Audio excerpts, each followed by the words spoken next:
Hey YouTube, this is Ace Pinkter back with another FL7 tutorial. Today I want to talk about humanizing. You may have seen this word somewhere before. Humanizing refers to the process or a technique by which we can make electronic music, such as this what we're creating here in FL Studio or Reason. We can make this sound as though it was played by a human. Now, I don't know why, but I still hear people producing drum patterns or drum beats that sound like this. I know you've heard it too. All they've got to do is give it a little bit of variation to their velocities, maybe their mod X. That's the first step in making it sound at least somewhat like a real person would play it. Because let's be honest here, there's no drummer that can hit a snare in exactly the same spot on the surface at exactly the same timing and exactly the same strength 16 times in a row. Now you can get away with things in electronic instruments that real drummers, real musicians would not be able to play.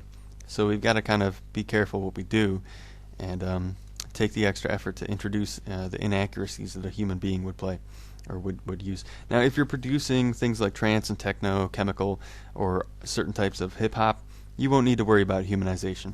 But if what you do borders on acoustic or classical, or if you're doing things like soundtracks, you might wanna take some extra time to make it sound more realistic. Now FL Studio's got some built-in functions that we can actually use, even though they're automated functions. We can use quite a few of these to get some of our humanization done. Now the first one is the Randomize feature. You can get there by hitting Alt-R. And it's got two modes here. We're going to ignore the pattern mode and go straight to the levels. Notice when I play with the levels knob here on the volume, my velocities get a bit of randomness added to them or subtracted from them. And that's a great start right there. We can start by introducing some crazy inaccuracies. And if we don't like if we don't like the rhythm that's given to us, we can just change the seed until we see something that looks like it might work. That's pretty bouncy. It's got sort of a repeating section here in fourths. That's good. Let's listen to this.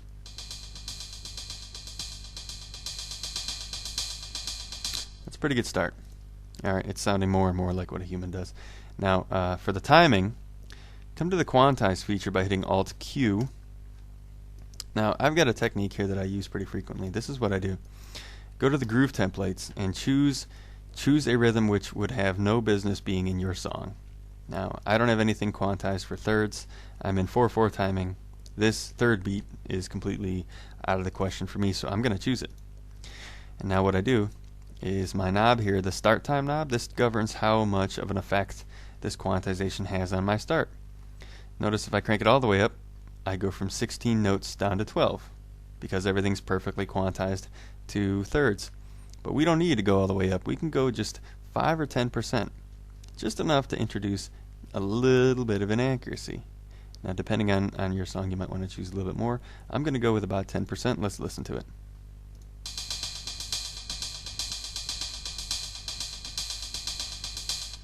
Now, if I really want to touch this up a bit, I can do so. Give it a bit more rhythm.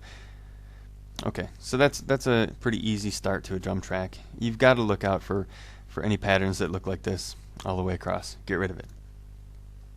Alright, now as for instruments, you're going to have to do the same thing for some of your instruments if you have a song which repeats over and over again.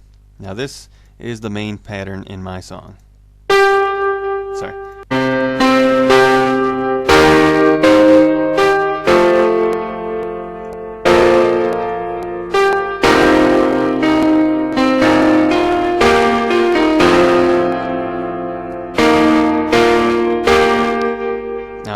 It needs some work.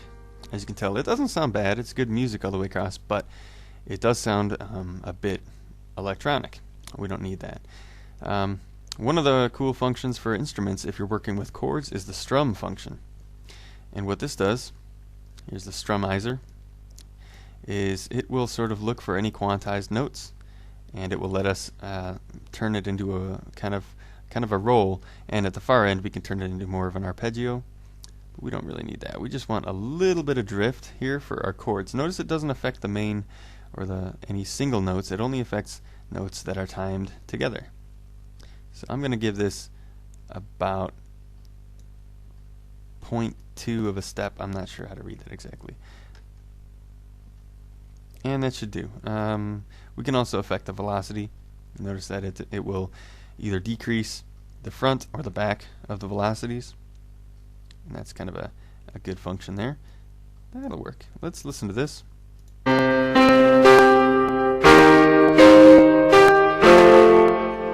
that sounds good. That's just enough to make it sound more like a chord. You can barely see the drift. It takes place all within one step. Next, we're going to do our randomization, much the same way.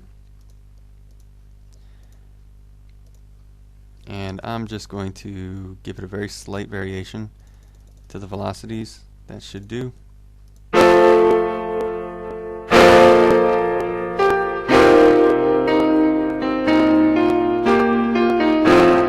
And that wasn't too bad. Alright, this sounds pretty good. Now, of course you can't have that same pattern playing over and over and over again. It'll get boring. So, what we can do is I've got another pattern here, which is it's got different velocity notes. It has a slightly different strum pattern, just a little bit, and all we got to do is come along and sort of alternate our sequence between 1 and 2.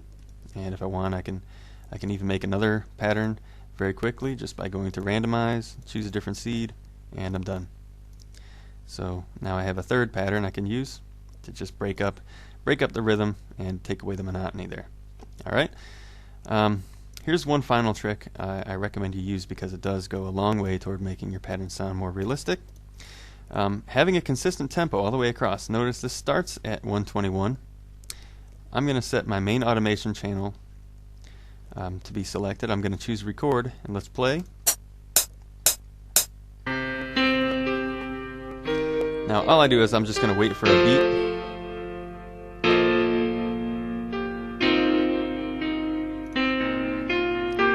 And I'm going to change the tempo a little bit.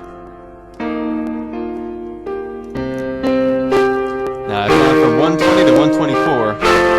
Let's hang out here for a second.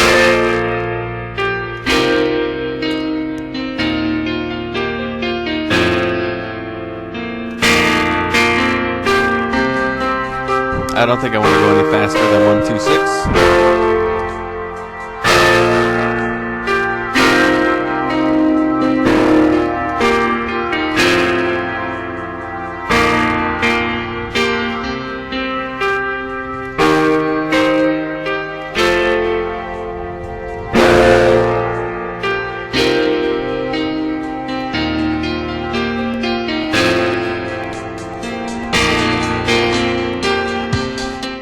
Okay, so that actually recorded our tempo changes.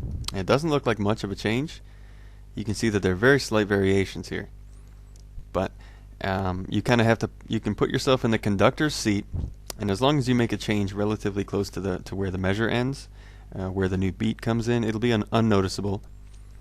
And this will allow you to sort of guide your song through the ups and downs and pause for drama, slow down for drama, and during the really intense parts you can crank up their speed, which is what a normal human drummer does. They get excited when the song gets loud, when it takes off.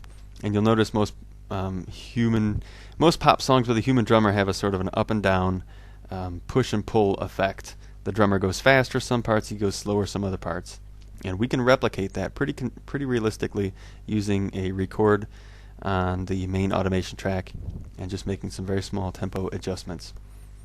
Alright, I hope you can use this in your own songs. It does go a long way toward taking some of the robotic feel out of a Fruity Loops composition. And that's it, man. This is Ace Spinkter. Hope you found this useful. Signing out.